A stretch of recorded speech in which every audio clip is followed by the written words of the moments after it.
Radio Kantipur, radio राष्ट्रको। आज एकै दिन थप 24 जनामा कोरोना भाइरसको संक्रमण पुष्टि, संक्रमित 134 पुगे। संक्रमणको दर बढेपछि जेठ 5 गतेसम्म कपिल वस्तु सेल। बजेटमा रोजगारी र कृषिलाई विशेष प्राथमिकता दिन संघीय सांसदको आग्रह। सानो आकारको बजेट ल्याउन प्रतिपक्षको सुझाव। कन्ट्याक्ट ट्रेसिङ प्रभावकारी नहुँदा संक्रमितको पहिचान कठिन भएको चिकित्सकहरूको भनाई। जोखिम कम भइ नसकेको भन्दै सावधानी अपनाउन आग्रह। भारतका विभिन्न राज्यका मुख्यमन्त्रीद्वारा लकडाउन बढाउन माग। 8,000 बढी संक्रमित भएको गुजरातका मुख्यमन्त्रीद्वारा भने लकडाउन नबढाउन आग्रह। र राष्ट्रिय फुटबल टोलीका पूर्व मिडफिल्डर रञ्जित श्रेष्ठलाई कोरोना भाइरस संक्रमण। नमस्कार, कान्तिपुर डायरीका साथमा साथी सन्तोष र म इन्द्रलक्ष्मी। समाचार अब विस्तारमा। नेपालमा कोरोना संक्रमितको संख्या 134 पुगेको छ। स्वास्थ्य मन्त्रालयले आज साँझ अद्यावधिक गरेको तथ्याङ्क अनुसार राष्ट्रिय जनस्वास्थ्य प्रयोगशालामा भएको परीक्षणमा थप 13 जनामा संक्रमण पुष्टि भएपछि संक्रमितको संख्या 134 पुगेको हो। संक्रमितहरूमा कपिलवस्तुका 6 जना, रूपन्देहीका 6 जना र बर्दियाका 1 जना छन्। स्वास्थ्य मन्त्रालयका सहप्रवक्ता समीर कुमार अधिकारीका अनुसार संक्रमितहरू कपिलवस्तुको यशोधरा गाउँपालिका 8 र बुद्धभूमि नगरपालिका 7 का 15, 19, 23, 30, 32 र 38 वर्षका पुरुष छन्। आज बिहान मात्रै कपिलवस्तुमा 10 जनामा संक्रमण पुष्टि भएको थियो। ती 10 जना पनि बुद्धभूमि र लुम्बिनी सांस्कृतिकै छन्। यसैबीच रूपन्देहीको समिरी माई गाउँपालिका 7 र लुम्बिनी सांस्कृतिक गाउँपालिका 6 का 24, 26, 27, 30, 32 र 40 वर्षीय पुरुष छन् भने बर्दिया राजापुर निवासी 11 वर्षीय बालिका छन्। स्वास्थ्य मन्त्रालयले सबैको स्वास्थ्य कर्मीको सम्पर्कमा पुगेको र स्वास्थ्य अवस्था सामान्य रहेको जनाएको छ। त्यस्तै आजै धरानको बीपी कोइराला स्वास्थ्य विज्ञान प्रतिष्ठानमा गरेको परीक्षणमा सप्तरीको ढाक्नेश्वरी नगरपालिका 3 का 18 वर्षीय पुरुषमा संक्रमण पुष्टि भएको थियो। यसैबीच पछिल्लो 24 घण्टामा कोरोना भाइरसको आशंकामा 2779 नमुना परीक्षण गरेको मन्त्रालयले जनाएको छ। हालसम्म पीसीआर विधिबाट कोरोना 17,809 जनाको नमुना परीक्षण गरेको छ भने 58,546 जनाको आरडीटी परीक्षण गरिएको छ। देशैभरिका विभिन्न अस्पतालको आइसोलेसनमा 153 जना रहेका छन्, जसमा काठमाडौँ उपत्यकामा 1 जना र उपत्यका बाहिर 152 जना रहेका छन्। त्यस्तै 7 प्रदेशका क्वारेन्टाइनमा 12,701 जना रहेको मन्त्रालयले जनाएको छ। हाल विभिन्न अस्पतालमा 88 जना उपचाररत रहेका छन् भने 33 जना अस्पतालबाट डिस्चार्ज भएका छन्। यसैबीच चीनले 40,000 थान पीसीआर टेस्ट किट, डिस्पोजेबल कभरल 10,000 थान, 10,000 थान मेडिकल ग्लोभ्स, N95 मास्क 20,000 थान, सर्जिकल मास्क 8 लाख थान सामग्री उपलब्ध गराएको मन्त्रालयले जनाएको छ।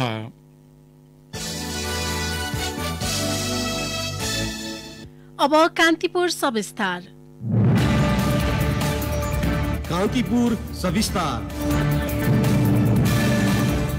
कोरोना भाइरस संक्रमण तीव्र गतिमा फैलिएका स्थानमध्ये कतिपयमा कन्ट्याक्ट ट्रेसिङमा समस्या आएको चिकित्सकले बताएका छन्। संक्रमितको पहिचान नभएसम्म ती क्षेत्रमा जोखिमको अवस्थाबारे समेत पत्ता नलाग्ने भएकाले चिकित्सकहरू चिन्तित छन्। तर कतिपय स्थानमा भने निश्चित क्षेत्रमा मात्र संक्रमण फैलिएका कारण जोखिम नरहेको सो क्षेत्रमा खटिएका चिकित्सकहरू बताउँछन्। तर मुलुकभर एउटै खाले अवस्था नरहेकोले लकडाउन कहाँ र कसरी खुकुलो वा कडा पार्ने भन्नेमा पनि अन्यल सृजना हुन पुगेको छ।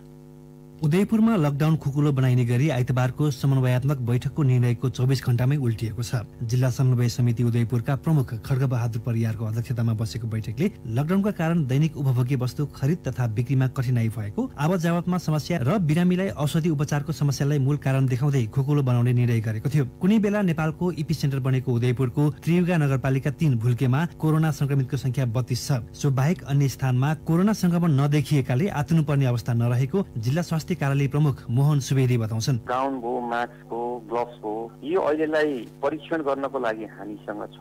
तर यसलाई कन्टिन्युटी दिनको लागि भोलि हामीसँग चाहिँ ती सामानको कन्टिन्युटी भइदियो भने काममा अवरोध हुँदैन भन्नको लागि पनि हामीलाई केही मात्रामा बफर स्टकको आवश्यक छ। वीरगञ्ज स्थित नारायणी अस्पतालको आइसोलेसन कक्षमा हाल 29 जना कोरोना संक्रमित छन्। अस्पतालका चिकित्सक डाक्टर उदय नारायण सिंहका अनुसार संक्रमितहरूमा पर्साका 22, बाराका 2, रौतहटका 3, सर्लाहीको 1 र अर्का 1 जना भारतीय नागरिक छन्। उनीहरू 4 महिने शिशुदेखि 66 वर्षीय वृद्ध समेत छन्। गत साता वीरगञ्ज छपकैयाका एकै घरका 17 जनामा संक्रमण देखिएसँगै वीरगञ्जमा संक्रमितको संख्या हत्ते बढेको हो। अस्पतालमा एक सातामा 5 देखि 8 चिकित्सक, 5 नर्सिङ स्टाफ र सरसफाई तर्फका जनशक्ति समेत गरी 20 जना चिकित्सक तथा सरसफाईको टोलीले कोरोना संक्रमितको रेखदेख गरिरहेको डाक्टर सिंहले बताउनुभयो। यद्यपि जिल्लामा कन्ट्याक्ट टेस्टिङमा भने चुनौती देखिएकाले जोखिम रहेको जिल्ला स्वास्थ्य कार्यालयका प्रमुख कामेश्वर चौरासिया बताउँछन्। अब कन्ट्याक्ट टेस्टिङमा पनि भरपर्दो इन्फर्मेसन पाउन गाह्रो भइरहेको छ। अनि अल्टरनेटिभ वेले पनि पत्ता लगाउने कोसिस गरेका छौँ र कन्ट्याक्ट टेस्टिङको आधारमा चाहिँ फेरि चाहिँ हामी कोअपरेसन गर्दैछौँ, गरेर पठाएका पनि छौँ। त्यो रिपोर्ट आएपछि एउटा सिनारियो आउँछ अनि त्यो अनुसार फर्दर एक्सपेक्ट हुन्छ। नेपालगञ्ज उपमहानगरका जोलाहन पूर्वा, एकलइनी बजार, सदर लाइन लगायत संवेदनशील क्षेत्रमा संक्रमितको सम्पर्कमा रहेका मानिसको पहिचान गरी सोमबारसम्म पीसीआर पद्धतिबाट 983 नमुना संकलन र परीक्षण गर्दा 24 जनामा संक्रमित फेला परेका छन्। 314 जना नमुना परीक्षणको प्रक्रियामा छन्। अझै परीक्षणको दायरालाई फराकिलो बनाएर नेपालगञ्ज वरपरका बस्तीमा पनि नमुना संकलनका काम थालिएको छ। भारतबाट आउने जाने मुख्य नाकामा रहेको ठूलो बस्ती जसैपुर र अर्को खजुरामा समेत सोमबार नमुना संकलन गरिएको छ। संकलित सबै नमुना ल्याब परीक्षणको प्रक्रियामा रहेको छ। सबै संक्रमित जोहलान पूर्वका रहेका कारण जिल्लाका अन्य स्थानमा जोखिम नरहेको स्वास्थ्य कार्यालय बाँकेका कोरोना फोकल पर्सन नरेश बाबु श्रेष्ठ बताउँछन्। व्यवस्थापन पक्ष र सप्लाई पक्ष म्यानेजमेन्टको हिसाबले राम्रो नै छ। समस्या चाहिँ बाहिरी ठुलो हेल्प पाउनु पर्ने तिनी कुराहरू चाहिँ त्यस्तो समस्या चाहिँ अहिले तत्कालै चाहिँ छैन। सोमबार एकैपटक 10 जनामा संक्रमण देखिएपछि स्थानीय प्रशासनले कपिलवस्तु सिल गरेको छ। उद्योग धन्दा, कल कारखाना, व्यापार व्यवसाय र निर्माण सम्बन्धित सबै काम सोमबार 5 बजेदेखि जेठ 5 गते राति 12 बजेसम्म रोक लगाइएको छ। अत्यावश्यकीय वस्तुहरू ढुवानी गर्ने सवारी साधनहरूलाई पनि जिल्लाभित्र मान्छे ओह्राल्न र चढाउन नपाइने गरी कडाई गरिएको जिल्ला प्रशासन कार्यालयले जनाएको छ। संक्रमितहरू ट्राभल हिस्ट्री र क्लोज कन्ट्याक्ट पहिचानमा सहयोग गर्न स्वास्थ्य सेवा विभागबाट 4 सदस्यीय टोली पुगेको छ। यद्यपि जिल्ला खतरामुक्त भनी नभएको स्वास्थ्य कार्यालय प्रमुख योगेन्द्र भगतले जानकारी दिनुभयो। हालसम्म 134 जना संक्रमितहरू छन्। संक्रमितहरू देखिएका तराई क्षेत्र बाहेक अन्य क्षेत्रमा जोखिम नरहेको इपिडेमियोलोजी तथा रोग नियन्त्रण महाशाखाका महानिर्देशक डाक्टर वासुदेव पाण्डे बताउँछन्। कतिजनाको टेस्ट भयो त कतिजनाको भएको छैन भन्ने यो विषयमा पनि हामीले विचार गर्छौँ। कर्णाली प्रदेशमा अहिलेसम्म कोही संक्रमण भेटिएको छैन। यो सबैलाई हामीले इपिडेमियोलोजिकल लिङ्क हेरेर उहाँहरूमा बाहिरबाट आउने जानेको फ्लो के हो र यो रोग कहिलेसम्म देखिन सक्छ के हो भन्ने आदि इत्यादि कुरा विचार गरेर हामी लागिराखेको हुनाले यो सबै कुराहरू हामीले यहाँहरूलाई राम्रोसँग विश्लेषण गरेर भन्न सक्ने अवस्था छ। कोरोना भाइरस संक्रमणबाट बच्ने प्रमुख कारण नै कम्तीमा 3 फिटको सामाजिक दूरी भएकाले दूरी कायम गर्दै सचेत हुन आवश्यक छ। जसबाट सम्भावित संक्रमणबाट बच्ने मात्र होइन, विश्व महामारीको रूपमा फैलिएको सो भाइरस नियन्त्रणमा समेत सघाउ पुर्याउँछ। साथै लकडाउन खुकुलो पारेसँगै पालना गर्नुपर्ने स्वास्थ्य सम्बन्धित क्रियाकलाप र आफ्नो आनी बानीमा ल्याउनुपर्ने सुधारका बारेमा पनि सचेत हुनुपर्ने अवस्था आइसकेको छ। स्थिति थप भयावह हुनु अघि नै नियन्त्रणमा ल्याउने दायित्व पनि हामी सबैको हो। रेडियो कान्तिपुरका लागि सम्बन्धित जिल्ला सहकर्मीहरूको सहयोगमा रमेश दुलाल। कान्तिपुर सविस्तार।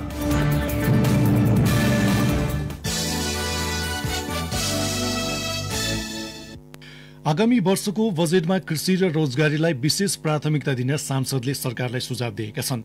प्री बजेटमाथिको छलफलका क्रममा प्रतिनिधि सभाका सांसदले विश्व महामारीका रूपमा फैलिएको कोरोना भाइरसको जोखिम कम गर्न जारी गरेको लकडाउन र अधिकांश जिल्लामा परेको खाद्य अभावको सिकाइले आगामी बजेटमा कृषि र रोजगारीलाई पहिलो प्राथमिकता दिन आग्रह गरेका हुन्।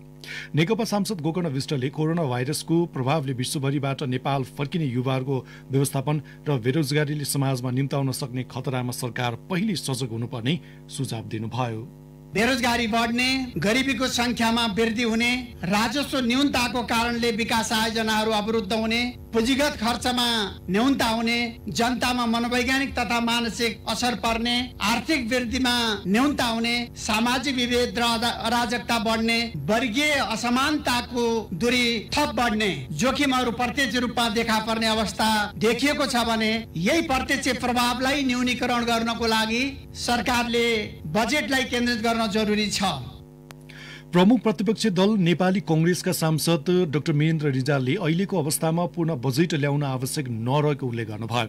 कोरोना भाइरसको महामारी कहिलेसम्म रहने र कति क्षति गर्ने भन्ने टुङ्गो नभएकाले अहिलेको अवस्थामा बजेटको आकार नबढाउन सुझाव दिनुभयो। कोरोना संक्रमणको जोखिमबाट बाहिर निस्किसकेका छैनौँ। संक्रमण कति गहिरोसँग फैलिने हो थाहा छैन। स्वास्थ्यको क्षेत्रले के चुनौती बेहोर्ने हो अझसम्म थाहा छैन। कृषिको चुनौती के हुन्छ थाहा छैन। पर्यटनको क्षतिको केही अनुमान गर्न सक्छौँ। बाहिरबाट विदेशमा रोजगारी गर्नुहुने विप्रेसन वा कुन खालको चुनौती आउँछ हामीलाई थाहा छैन। यो अवस्थामा अर्थमन्त्रीज्यू संविधानको धारा 119 अनुसारको बजेट ल्याउने मात्रै व्यवस्थाबाट हामी यो कहरबाट उम्किन सक्छौँ जस्तो लाग्दैन मलाई। नेकपा सांसद उनसरी घरतीले संविधानले तोके अनुसार संहिता लागू गर्ने क्रममा अधिकारको केन्द्रीकरण हुँदै गएकाले त्यसलाई रोक्नुपर्ने सुझाव दिनुभयो। उहाँले लकडाउनका कारण महिला श्रमिक बढी प्रभावित भएको भन्दै बजेटमा समावेशिता ल्याउन सरकारको ध्यानकर्षण गराउनुभयो। श्रम सर्वेक्षण प्रतिवेदनका अनुसार रोजगारी र काम बापतको पारिश्रमिकको दृष्टिकोणबाट अझै पनि पुरुष र महिला बीचको विभेद उच्च रहेको छ। गरिबीको सघनता पनि महिलाहरूमा बढी छ। तसर्थ महिलाहरूको स्वरोजगारी र आय आर्जनमा सहयोग गर्न व्यावसायिक कृषि तथा पशुपन्छी पालन र साना तथा घरेलु उद्योगको लागि तालिम, सहुलियतपूर्ण कर्जा र व्यवसाय सञ्चालनको लागि अनुदान उपलब्ध गराउन र न्यून आय भएका महिलाहरूलाई बिउ, पशुपन्छी वितरण जस्ता कुराहरूमा जोड दिनु पर्दछ। कांग्रेस सांसद विनोद चौधरीले देशको अर्थतन्त्र सुधार गर्न व्यवसायी र उद्योगी एक हुनुको विकल्प नरहेको बताउनुभयो। कोरोनाका कारण बन्द हुने अवस्था र कमजोर अवस्थामा रहेका उद्योग व्यवसायलाई सरकारले अभिभावकत्व देखाउन आवश्यक रहेको बताउनुभयो। नेपालमा पर्यटन, औद्योगिक उत्पादन, रेमिटेन्स निकै खराब अवस्थामा पुगिसकेका छन्। यी सबै कारणले मुलुकले ठूलो र दूरगामी मूल्य तिर्नुपर्ने स्थिति प्रष्ट देखिएको छ। अर्थतन्त्रमा अहिले आएको समस्या सरकार वा निजी क्षेत्रको मात्रै होइन, यो राष्ट्रिय समस्या हो। अहिलेको स्थितिमा निजी क्षेत्र र सरकारले साझेदारका रूपमा काम गर्नुपर्दछ। निजी क्षेत्रलाई जति निमोटे पनि हुन्छ भन्ने मानसिकता सही होइन। साथै सरकार एक्लैले यो समस्या ताड्न सक्छ भन्ने निजी क्षेत्रले सोचेको छ भने त्यो पनि सही होइन। दुवै पक्षको सोचबाट यो समस्यालाई को समाधान खोजिनु पर्दछ। प्रतिनिधि सभामा प्री बजेट माथिको छलफलमा आज 50 जना सांसदले धारणा राखेका छन्। भोलि बिहान 11 बजे बस्ने बैठकमा प्री बजेट माथिको छलफललाई नै निरन्तरता दिने संसद सचिवालयले जनाएको छ।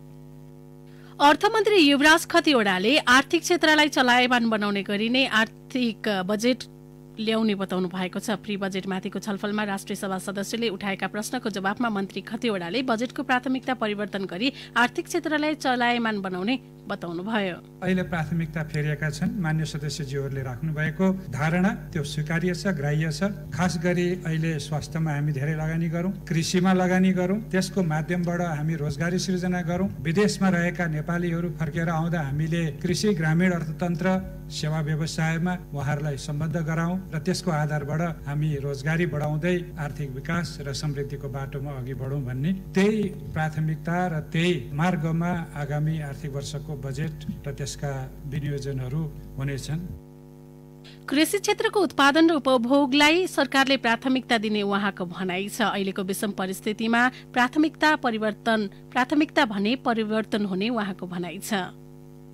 यो नेपाल कम्युनिस्ट पार्टीको सरकार हो र तेस्रो बजेटको सिद्धान्त र प्राथमिकता मैले पेश गर्दैछु। हाम्रो पार्टीको सिद्धान्त परिवर्तन भएको छैन। हाम्रा प्राथमिकताहरू समयक्रममा नयाँ परिस्थितिको आधारबाट परिवर्तित भएका छन्। तर वर्षैपछि पार्टीले सिद्धान्त फेरेर बजेट ल्याउँदैन, यो कुरामा हामी स्पष्ट हुनुपर्छ। यसअघि प्री बजेट माथिको छलफलका क्रममा राष्ट्रिय सभाका सदस्यले कृषिलाई प्राथमिकता दिन सरकारलाई सुझाव दिएका थिए। कान्तिपुर डायरीमा अब ब्रेकको पालो। अब बाँकी प्रसङ्ग। कांग्रेस सांसद गगन थापाले कोरोना भाइरसका कारण विभिन्न मुलुकमा अलपत्र परेका नेपालीलाई तत्काल सुरक्षित रूपमा स्वदेश फिर्ताको व्यवस्थाका माग गर्दै जरुरी सार्वजनिक महत्त्वको प्रस्ताव दर्ता गर्नुभएको छ। नेता थापाले आज संघीय संसद सचिवालयमा दर्ता गर्नुभएको सो प्रस्तावमा कांग्रेस नेत्री डिला संग्रौला र प्रकाश रसाइलीले समर्थन गर्नुभएको छ। कुन मुलुकमा कति नेपाली कुन अवस्थामा छन् त्यसको तथ्य सङ्कलन गरी उद्धारको व्यवस्था गर्न सो प्रस्तावमा माग गरिएको छ।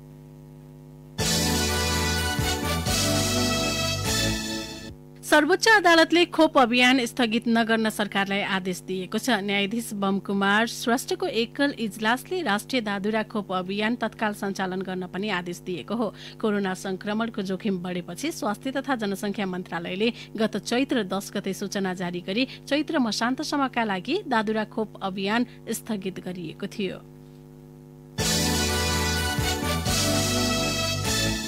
कोरोना भाइरस रोकथाम तथा नियन्त्रणका लागि पीसीआर परीक्षणको दायरा बढाई लकडाउन क्रमश खुकुलो पार्न संसदीय समितिले सरकारलाई निर्देशन दिएको छ।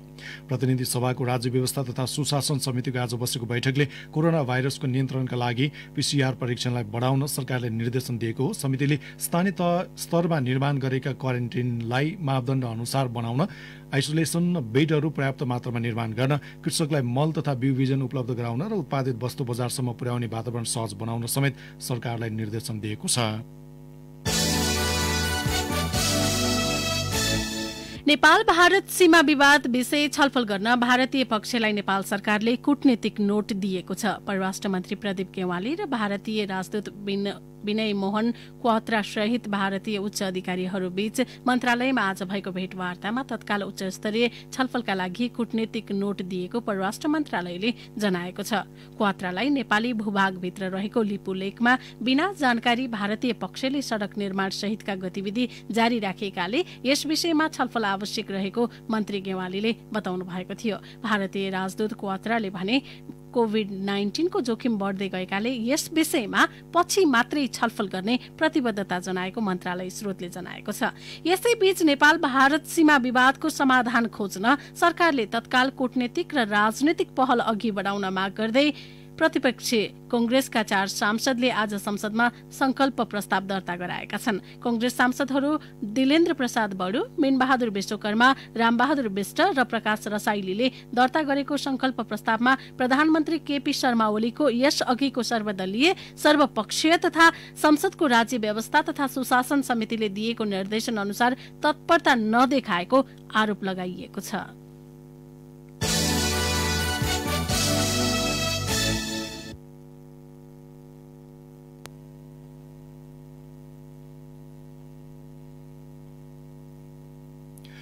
म्याद नागेका र बढी मूल्यमा सामान बिक्री गर्ने व्यापारीलाई कारवाही गर्न पुगेको बजार अनुगमन टोलीलाई आज काठमाडौँको नयाँ बजारका व्यवसायी र स्थानीयले अवरोध गरेका छन्। टिएनए स्टोरले महँगोमा चिनी बेचेको म्याद नागेको सामान बिक्री गरेको र बिल विजन जारी नगरेको पाइएपछि विभागका निरीक्षक अधिकृत दीपक राज पोखरेल नेतृत्वको टोलीले जरिवाना तोक्दा स्थानीयले आक्रमणको प्रयास गरेका हुन्। टोलीले 2 लाख जरिवाना तोकेको थियो। वाणिज्य आपूर्ति तथा उपभोक्ता हित संरक्षण विभाग, गुणस्तर तथा नापतोल विभाग र जिल्ला प्रशासन कार्यालय सहितको संयुक्त बजार अनुगमन टोलीलाई व्यापारीको समूहले केही बेर घेराबन्दी समेत गरेका थिए।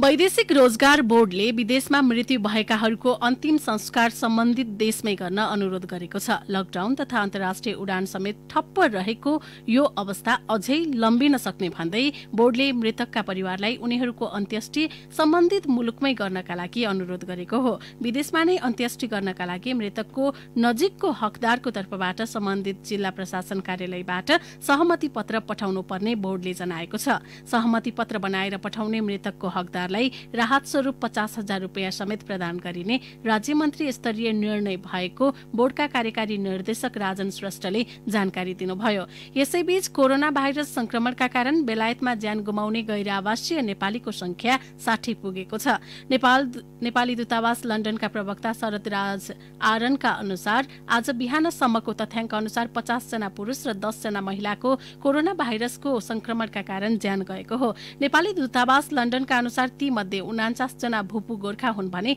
बाँकी अन्य पेसामा आबद्ध थिए। यो सँगै विश्वभर कोरोनाका कारण ज्यान गुमाउने गैर आवासीय नेपालीको संख्या 87 पुगेको छ।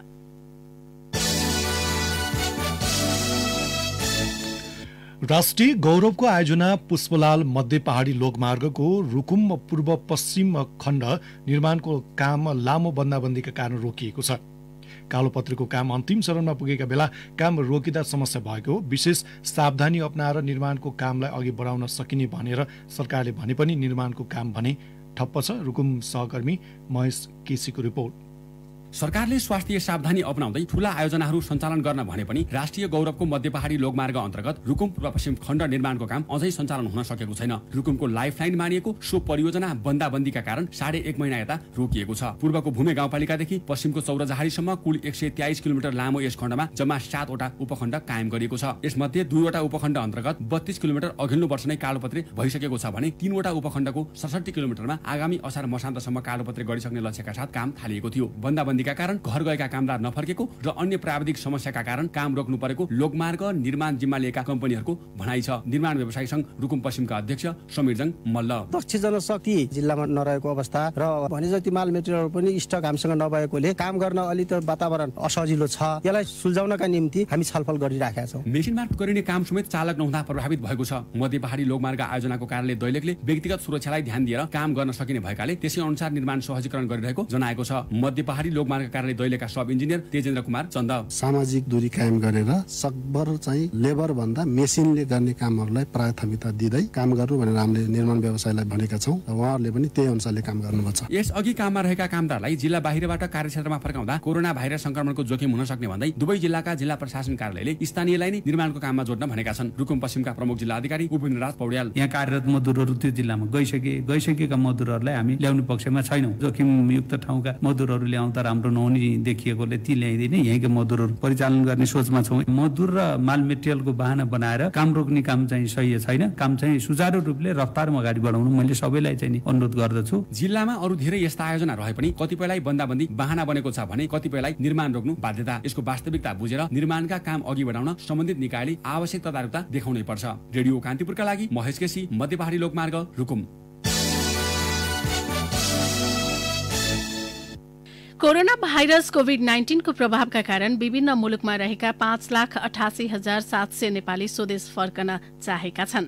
भारत सहित श्रम गन्तव्य मुलुकहरूबाट हवाई सेवा खुला भए लगतै 2 लाख बढी र त्यसपछि बाँकी 3 लाख भन्दा बढी नेपाली नागरिक स्वदेश फर्कन चाहेको परराष्ट्र मन्त्रालयले जनाएको छ। परराष्ट्र मन्त्रालयको संयोजनमा वैदेशिक रोजगार बोर्ड लगायत सरकारी निकायहरूले विभिन्न मुलुकमा रहेका नेपाली कूटनीतिक नियोग तथा गैर आवासीय नेपाली संघसँगको सहकारी तयार पारेको विवरणमा कोरोना प्रकोपको प्रभावबाट ठूलो संख्यामा वैदेशिक रोजगारीमा रहेका नेपाली स्वदेश फर्कन बाध्य हुने भएका हुन्। संघीय संसदको राज्यका निर्देशक सिद्धान्त नीति र दायित्वको कार्यान्वयन अनुगमन तथा मूल्याङ्कन समितिको आज बसेको बैठकमा परराष्ट्र मन्त्री प्रदीप गेवालीले 2,10,871 नेपालीलाई तत्काल उद्धार गरेर स्वदेश ल्याउनु पर्ने र 3,77,000 बढीलाई पनि नेपाल ल्याउनु पर्ने अवस्था रहेको जानकारी दिनुभयो। त्यसरी तत्काल स्वदेश फर्किने ठूलो संख्यामा वैदेशिक रोजगारीमा गएका र रोजगारी गुमेकाहरू रहनेछन्।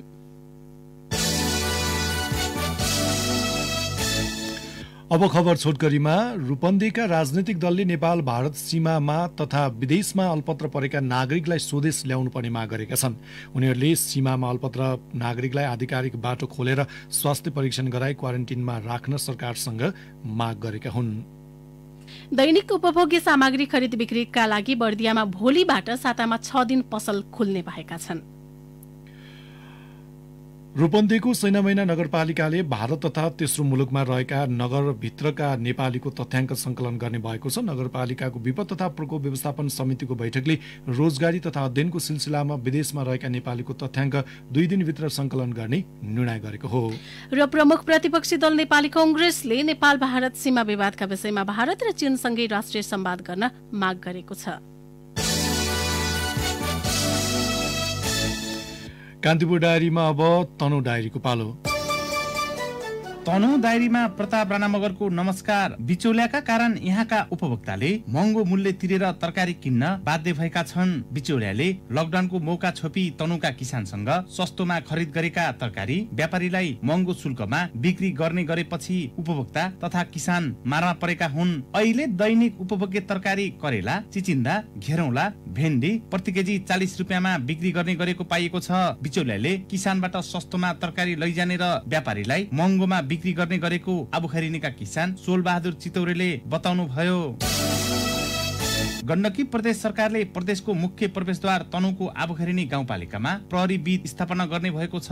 कोभिड-19 को जोखिम न्यूनीकरणका लागि नाकामा कडाई गर्ने उद्देश्यले प्रदेश सरकारले आबुखैरिनी गाउँपालिका 4 पुलजीपमा प्रहरी बीट राख्ने तयारी गरेको हो। आन्तरिक मामिला तथा कानून मन्त्री हरिबहादुर चुमान र आबुखैरिनी गाउँपालिकाका अध्यक्ष गिरबहादुर थापाले प्रहरी बीट राख्नका लागि जग्गाको अध्ययन अवलोकन भइसकेको बताउनु भयो। सारङ्गी बजाउने पुर्ख्यौली पेशा गर्दै आएका तनु भानुका 25 घर गन्धर्व समुदायका परिवार लकडाउनको कारण थप समस्यामा परेका छन्। लकडाउनले गाउँघर र सवारी साधनमा सारङ्गी बजाउने अवस्था नरहेपछि उनीहरू समस्यामा परेका हुन्। स्थानीय शर्मिला गान्धारीले स्थानीय तहले पहिलो चरणमा दिएको राहत सकेकाले थप राहत कहिले आउने भन्ने टुङ्गो नभएको बताउनु भयो।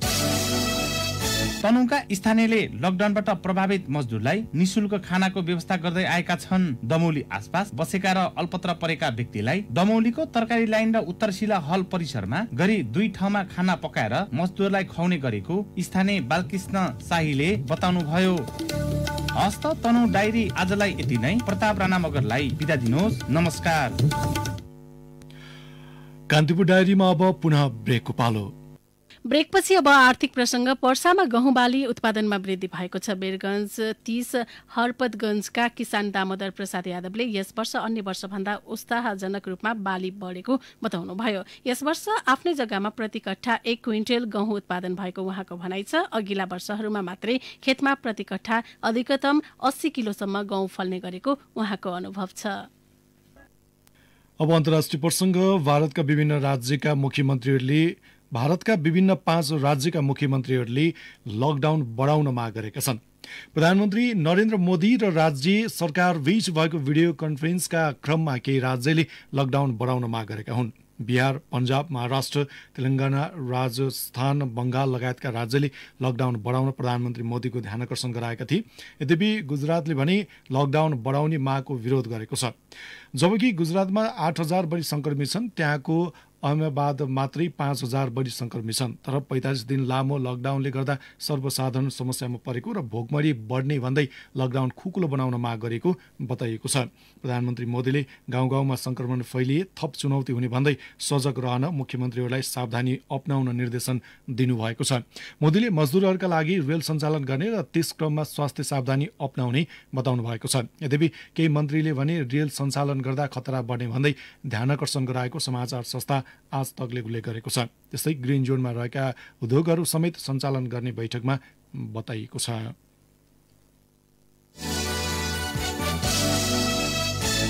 अब खेल प्रसंग। राष्ट्रिय फुटबल टोलीका पूर्व मिडफिल्डर रञ्जित श्रेष्ठलाई कोरोना भाइरस संक्रमण भएको छ। वैदेशिक रोजगारीको सिलसिलामा संयुक्त अरब एमिरेट्सको दुबईमा रहेका रञ्जितले फेसबुक मार्फत आफूलाई कोरोना पोजिटिभ देखिएको खुलाएका हुन्। फेसबुकमा भिडियो सार्वजनिक गर्दै उनले सेल्फ आइसोलेसनमा बसेको उल्लेख गरेका छन्। उनले तातो पानी पिउने गरेको र ब्यालेन्स डाइटमा बसेको पनि उल्लेख गरेका छन्। आफूलाई कोरोना लागेको 4-5 दिन भएको, खोकी नलागेको र कोठामा जगिङ गर्दै बसेको उनले बताएका छन्। पूर्व मिडफिल्डर रञ्जितले अरूलाई नआत्तिन समेत सुझाव दिएका छन्।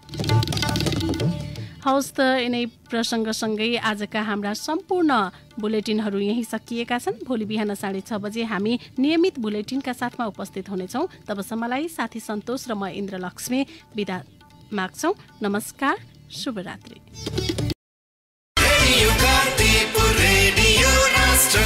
सूचना र मनोरञ्जनको संवाहक रेडियो राष्ट्रको रेडियो कान्तिपुर।